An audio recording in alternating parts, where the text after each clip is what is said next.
एक और खबर शामिल करेंगे भक्कर से, जहां पर डीसी भक्कर खुर्रम शहजाद की हिदायत के मुताबिक बेहतर सर्विसेज फराहम करने के लिए असिस्टेंट कमिश्नर क्लोरकोट शबीर अहमद डोगर ने अराजी रिकॉर्ड सेंटर क्लोरकोट के इंतजाम का जायजा लेने के लिए दौरा किया। अराजी रिकॉर्ड सेंटर में मुलाजमीन की हाजिरी, community section, online system, token system, जेर अल्तवा केसेज और दीगर इंतजामी अमूर का जायजा लिया गया।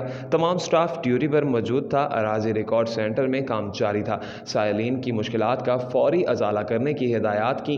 अराजी रिकॉर्ड सेंटर में काम को मजीद मौसर अंदाज में जारी रखने की हिदायत की। सेंटर में आए हुए साइलिन से भी काम की रफ्तार और इंतजामिया के रवैया के बारे में दरियाफ्त किया। साइलिन के मुस्बत जवाब दिए। अराजी रिकॉर्ड सेंटर में सफाई सुथराई के इंतजाम को भी चेक किया गया। उनका कहना था कि अराजी रिकॉर्ड सेंटर में साइलिन के मसाइल को सुनना और उनके मसाइल का फौरी हल औलीन तरजीह में शामिल है।